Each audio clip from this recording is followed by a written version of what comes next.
പുതിയ വിദ്യാർത്ഥിയെ സ്വാഗതം. പ്രൊഫസറായിട്ട് മാത്യു. ഇന്നത്തെ നമ്മുടെ വിഷയം എന്ന് പറഞ്ഞാൽ നമ്മൾ സാധാരണ കുറേ കാലങ്ങളായിട്ട് നമ്മൾ കേൾക്കുന്നതാണ് ബൈ ഓൺ ഡിപ്സ് എന്ന് പറഞ്ഞിട്ട്. അതായത് എപ്പോഴെങ്കിലും ഏതെങ്കിലും ഒക്കെ സ്റ്റോക്ക് താഴേക്ക് പോകുന്നുണ്ടെങ്കിൽ നിങ്ങൾ വാങ്ങിക്കുക, അല്ലെങ്കിൽ വാങ്ങിക്കുമ്പോൾ എപ്പോഴും താഴേക്ക് പോകുന്നുണ്ടെങ്കിൽ പലപ്പോഴും പല ഇൻവെസ്റ്റ്മെന്റ് അഡ്വൈസേഴ്സും കൊടുക്കുന്ന ഒരു ഇതാണ് ബൈ ഓൺ ഡിപ്സ് എന്ന് പറഞ്ഞിട്ട്. അപ്പോൾ ഈ ബൈ ഓൺ ഡിപ്സ് എപ്പോഴൊക്കെയാണ് വർക്ക് ആവുന്നത്, അഥവാ ഇത് എപ്പോഴും എല്ലാ കാലത്തും എല്ലാവർക്കും അഡോപ്റ്റ് ചെയ്യാൻ പറ്റിയ ഒരു സ്ട്രാറ്റജി ആണോ, അഥവാ ഏതൊക്കെ തരത്തിലാണ് നമ്മൾ ഈ ബൈ ഓൺ ഡിപ്സ് എന്ന് പറയുന്ന ഈ ഒരു സ്ട്രാറ്റജി നമ്മൾ അഡോപ്റ്റ് ചെയ്യേണ്ടത് എന്നൊക്കെയാണ് നമ്മൾ ഇന്നത്തെ ഒരു വീഡിയോയിൽ നമ്മൾ നോക്കാൻ പോകുന്നത്. അപ്പോൾ ഈ ബൈ ഓൺ ഡിപ്സ് എന്ന് പറയുന്നത് രണ്ട് തരത്തിൽ നമുക്ക് പറയാം. ഒന്ന്, ഒരാളൊരു എൻട്രി എടുക്കാൻ വേണ്ടിയിട്ട് കാത്തിരിക്കുമ്പോൾ, ഉദാഹരണമായിട്ട് പറയുകയാണെങ്കിൽ ഇപ്പോൾ റിലയൻസ് ഇൻഡസ്ട്രീസ് ഇപ്പോൾ 3000 രൂപ എന്നിരിക്കട്ടെ. അപ്പോൾ ഇപ്പോൾ 3000 രൂപ കഴിഞ്ഞ് കുറച്ച് ദിവസങ്ങളായിട്ട് മുകളിലേക്ക് പോയിട്ട് 3000 രൂപ എന്ന് കരുതുക. അപ്പോൾ ഒരു ബൈ ഓൺ ടിപ്സ് എന്ന് പറയുമ്പോൾ ഏതെങ്കിലും ഒരു ദിവസം എന്തെങ്കിലും കാരണങ്ങൾ കൊണ്ട്, അല്ലെങ്കിൽ ഒരു കറക്ഷൻ പോലെയോ F&O കറക്ഷനോ ഒക്കെ ആയിട്ട് ഒരു 100 രൂപ കുറഞ്ഞു കഴിഞ്ഞാൽ, അപ്പോൾ നമുക്ക് ബൈ ഓൺ ടിപ്സ് എന്ന് പറഞ്ഞിട്ട് വേണമെങ്കിൽ നമുക്ക് എൻ്റർ ചെയ്യാം. ടെക്നിക്കൽ ചാർട്ട്സ് ഒക്കെ നോക്കിയിട്ട് വേണമെങ്കിൽ. അത് ഒന്നാമത്തെ കാര്യം. രണ്ടാമത്തെ കാര്യം എന്ന് വെച്ച് കഴിഞ്ഞാൽ ചിലപ്പോൾ ഓൾറെഡി നമ്മുടെ അടുത്ത് ഒരു പൊസിഷൻ ഉണ്ടാകും, വാങ്ങിച്ചു വെച്ചിട്ടുണ്ടാകും. അപ്പോൾ വാങ്ങിച്ചു വെച്ചതിന് ശേഷം ചിലപ്പോൾ നിങ്ങൾക്ക് ഒരു പിരമിഡിംഗ് ഒക്കെ പോലെ നിങ്ങൾക്ക് രണ്ടാമത് ഇനിയിപ്പം അതിൻ്റെ കൂട്ടത്തിൽ കൂടുതൽ ഫണ്ട് ആഡ് ചെയ്യണമെന്നൊക്കെ തോന്നുകയാണെങ്കിൽ അത് നിങ്ങൾക്ക് എന്ത് ചെയ്യാൻ പറ്റും, വീണ്ടും ആഡ് ചെയ്യാം. അപ്പോൾ മുകളിലേക്ക് പോയിക്കൊണ്ടിരിക്കുന്നതിൻ്റെ ഇടയ്ക്ക് കയറി ചാടണമെന്നല്ല പറയുന്നത്. അപ്പോൾ ഇന്നത്തെ ഒരു വില നിലവാരത്തിൽ നിന്ന് ഒരു ഇത്തിരി താഴേക്കൊക്കെ വരുന്നുണ്ടെങ്കിൽ ബൈ ഓൺ ഡിപ്സ് താഴേക്ക് വന്ന ആ ഒരു നിലവാരത്തിൽ നമ്മൾ വാങ്ങിച്ചാൽ വീണ്ടും തിരിച്ച് മുകളിലേക്ക് പോകുമ്പോൾ കൂടുതൽ നല്ല ബെനിഫിറ്റ്സ് കിട്ടും എന്നുള്ളതാണ്. മൂന്നാമത്തെ കാര്യം എന്ന് വെച്ച് കഴിഞ്ഞാൽ നമ്മൾ ആവറേജിങ് പോലെയാണ്. അതായത് നമ്മൾ വാങ്ങിച്ചു വെച്ചു, അത് കഴിഞ്ഞിട്ട് നമ്മൾ ഈ പറഞ്ഞതുപോലെ വാങ്ങിക്കാൻ വേണ്ടിയിട്ട് നമ്മൾ ഉദ്ദേശിക്കുന്നുവെങ്കിൽ, ആവറേജ് ചെയ്ത് പോകുകയാണെങ്കിൽ നമ്മൾ എന്ത് ചെയ്യണം എന്നുള്ളതാണ് ഇത്. അപ്പോൾ ഈ ഒരു 3 അവസ്ഥകളാണ് സത്യത്തിൽ ഈ ബൈ ഓൺ ടിപ്സ് എന്ന് പറയുന്ന ഈ ഒരു മൊത്തത്തിൽ താഴേക്ക് വരുമ്പോൾ വാങ്ങിക്കുക എന്ന് പറയുന്ന ഈ ഒരു അവസരത്തിൽ നമ്മൾ മനസ്സിൽ വെക്കാനുള്ള കാര്യം. അപ്പോൾ ഇങ്ങനെയുള്ളതിൻ്റെ അകത്ത് നമ്മൾ ചാടിക്കയറി നമ്മളിതിനു മുമ്പ് കുറച്ച് കാലം മുമ്പ് നമ്മുടെ ആവറേജിങ്ങിനെ കുറിച്ച് നമ്മളൊരു വീഡിയോ ചെയ്തിട്ടുണ്ടായിരുന്നു. അപ്പോൾ കുറച്ച് കാലം മുമ്പല്ല, എനിക്ക് തോന്നുന്നു 1-2 വർഷങ്ങൾക്ക് മുമ്പാണ്. ആവറേജ് ചെയ്യുമ്പോൾ എല്ലായ്പ്പോഴും താഴേക്ക് വില പോകുമ്പോൾ നമ്മൾ ആവറേജ് ചെയ്യേണ്ടതുണ്ടോ ഇല്ലയോ ശ്രദ്ധിക്കേണ്ട കാര്യങ്ങൾ എന്ന് പറഞ്ഞു. ഇത് ഏകദേശം അതേപോലെ തന്നെയാണ് നമ്മൾ കണക്കിലെടുക്കേണ്ടത്. കുറച്ച് കാര്യങ്ങൾ നിങ്ങൾ മനസ്സിൽ വെക്കണം. ഒന്നാമത്തെ കാര്യം, ബൈ ഓൺ ടിപ്സ് എന്ന് പറഞ്ഞ് നിങ്ങൾ അതിൻ്റെ അകത്ത് ഒരു സ്റ്റോക്കിൻ്റെ മുകളിൽ നിങ്ങൾ പണം ഇൻവെസ്റ്റ് ചെയ്യാൻ പോകുന്നുണ്ടെങ്കിൽ, ഒരു പൊസിഷൻ എടുക്കാൻ പോകുന്നുണ്ടെങ്കിൽ നിങ്ങൾ മനസ്സിൽ വെക്കേണ്ട കാര്യം എന്തിനു വേണ്ടി എന്നുള്ളൊരു ചോദ്യമാണ് അവിടെ നിൽക്കുന്നത്. ഈ ഒരു സ്റ്റോക്ക് ഭാവിയിലേക്ക് വളരെയധികം പ്രോസ്പെക്റ്റീവായിട്ട് നിങ്ങൾ കാണുന്നത് കൊണ്ടാണോ, അല്ലെങ്കിൽ വഴിയെ പോയി ആരെങ്കിലും പറഞ്ഞതുകൊണ്ടാണോ, അല്ലെങ്കിൽ ഏതെങ്കിലും ഒരു ന്യൂസ് ഒരു 5000 കോടി രൂപയുടെ ഒരു ഓർഡർ കിട്ടിയെന്നുള്ളൊരു ഒറ്റ കാരണം കൊണ്ടാണോ, എന്തുകൊണ്ടാണെന്നുള്ളത് നിങ്ങൾ മനസ്സിൽ വെക്കണം.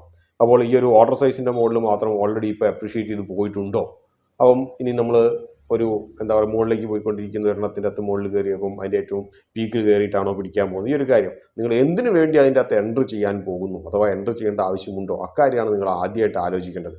രണ്ടാമത്തെ കാര്യം, നിങ്ങൾ ബൈ ഓൺ ഡിപ്സ് എന്ന് പറയുമ്പോഴും ഈ ഡിപ്പിൽ ഒരു കുറച്ച് വില നിലവാരത്തിൽ 3000 രൂപ ഇരിക്കുന്ന ഒരു സ്റ്റോക്കാണെങ്കിൽ അതൊരു ഇത്തിരി 2850 എത്തിക്കഴിഞ്ഞാലും നിങ്ങളതൊന്ന് ഫണ്ടമെൻ്റൽസ് ഒന്ന് അനലൈസ് ചെയ്യുക, വാല്യൂഷൻ പാർട്ട് നിങ്ങളൊന്ന് അനലൈസ് ചെയ്യുക.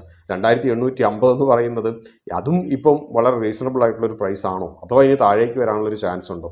ഇതിനു വേണ്ടിയിട്ടാണ് നമ്മൾ ഒന്നാമത്തെ കാര്യം നമ്മൾ ഫണ്ടമെൻ്റൽസ് നോക്കുക, റേഷ്യോസ് നോക്കുക, കൂടാതെ നിങ്ങൾ ടെക്നിക്കൽസ് നോക്കുന്നതിൻ്റെ അകത്ത് വലിയ തെറ്റില്ല. ഉടനെ തന്നെ ഭാവിയിലൊരു ബെയറിഷ് ട്രെൻഡാണ്, അപ്പോൾ അതുകൊണ്ട് ബെയറിഷ് ട്രെൻഡിൻ്റെ ഒരു ഇടയ്ക്ക് വെച്ച് കയറുന്നേക്കാളും നല്ലത് എപ്പോഴും അതിൻ്റെ അകത്തൊരു താഴെത്തത് കയറുന്നതായിരിക്കും നല്ലത്. മൂന്നാമത്തെ കാര്യം, എന്തുകൊണ്ടാണ് ഇതിൻ്റെ അകത്ത് ഫണ്ടമെൻ്റൽസിനെ കുറിച്ച് പറയുന്നത് വെച്ച് കഴിഞ്ഞാൽ, എന്തുകൊണ്ടാണ് ഈ ഒരു സ്റ്റോക്ക് താഴേക്ക് വന്നത് എന്നുകൂടി നിങ്ങൾ മനസ്സിൽ വെക്കണം, അഥവാ എന്തുകൊണ്ടാണ് താഴേക്ക് വരുന്നത് എന്നുള്ളത്. ഉദാഹരണമായിട്ട് പറയുകയാണെങ്കിൽ നമ്മൾ 2008 കാലഘട്ടങ്ങളിലൊക്കെ യൂണിടെക് പറയുന്ന കൺസ്ട്രക്ഷൻ കമ്പനി, ഇപ്പോൾ എനിക്ക് തോന്നുന്നത് ഏതാണ്ട് 10 രൂപ 15 രൂപ വിലനിലവാരത്തിലൊക്കെ ഉള്ളൂ. അന്നത്തെ കാലത്ത് അത് 2008 കാലഘട്ടങ്ങളിൽ 500 ചില്ലുവാനും രൂപയിലൊക്കെ ഉണ്ടായിരുന്നു. അതിനുശേഷം അതൊരു സ്റ്റീപ്പ് ഫോൾ ആയിരുന്നു ഇങ്ങോട്ട്. അത് ഫണ്ടമെൻ്റൽസിൻ്റെ പ്രശ്നങ്ങൾ കൊണ്ടാണ് താഴേക്ക് വന്നത്. അതായത് ഫേവറബിൾ അല്ലാത്ത മാർക്കറ്റ് കണ്ടീഷൻ മാത്രമല്ലായിരുന്നു പ്രശ്നം, വളരെയധികം അലിഗേഷൻസ് ഉണ്ടായിരുന്നു, അങ്ങനെയുള്ള കുറേ പ്രശ്നങ്ങളൊക്കെ ഉണ്ടായിരുന്നു.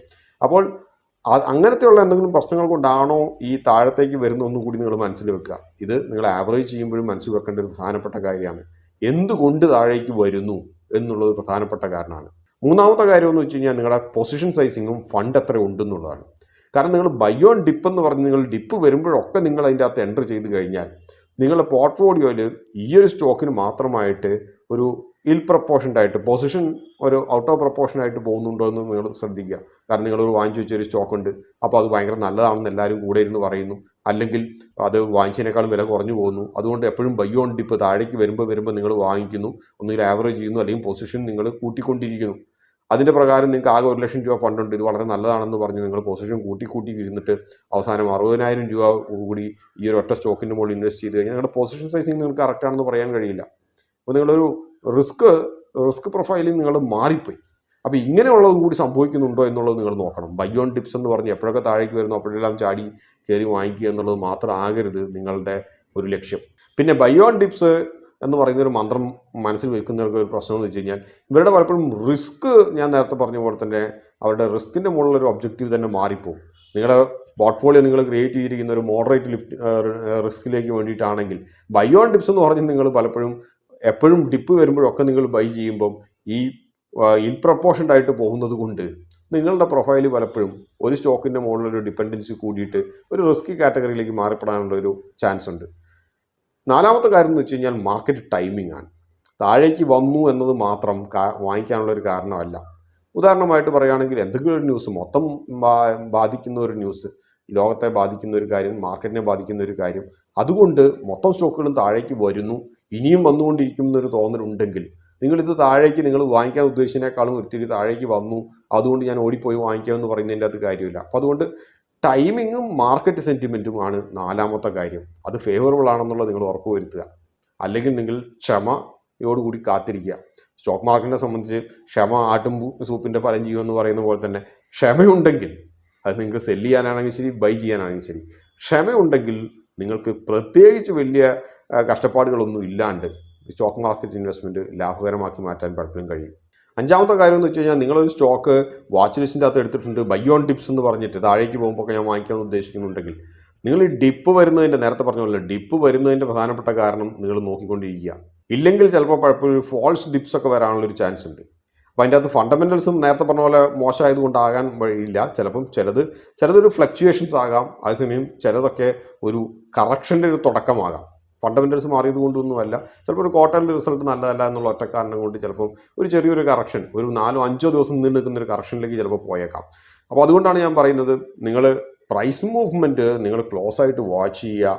നിങ്ങൾ എൻട്രി എടുക്കുന്നതിന് മുമ്പ് പ്രത്യേകിച്ച് നിങ്ങളൊരു ഷോർട്ട് ടേം ഇൻവെസ്റ്ററൊക്കെ ആണെങ്കിൽ നിങ്ങൾ ടെക്നിക്കൽസിൻ്റെ മുകളിൽ കുറച്ചും കൂടി നിങ്ങൾ സ്ട്രോങ് ആയിട്ടിരിക്കാൻ വേണ്ടിയിട്ട് ശ്രമിക്കുക എൻട്രി ലെവൽ എടുക്കുമ്പോൾ. അതേസമയം നിങ്ങളൊരു ലോങ് ടേം ഇൻവെസ്റ്റർ ആണെങ്കിൽ സത്യം പറഞ്ഞാൽ ഈ പറഞ്ഞ വലിയ പ്രശ്നങ്ങളൊന്നും ഇല്ല. നിങ്ങൾ ടെക്നിക്കൽസിന് മുകളിൽ കാര്യമായിട്ട് ബോദർ ചെയ്യേണ്ട ആവശ്യമില്ല.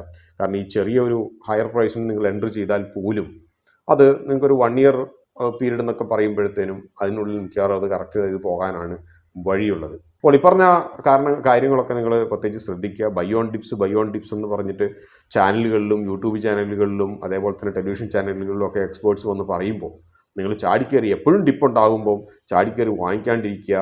നിങ്ങൾ ആ സ്റ്റോക്കിനെ അനലൈസ് ചെയ്യുക. ഈ പറഞ്ഞ പാരാമീറ്റേഴ്സൊക്കെ വെച്ചിട്ട് നിങ്ങൾ അനലൈസ് ചെയ്യുക. അതിനുശേഷം മാത്രം നിങ്ങൾ എൻ്റർ ചെയ്യാൻ ശ്രമിക്കുക.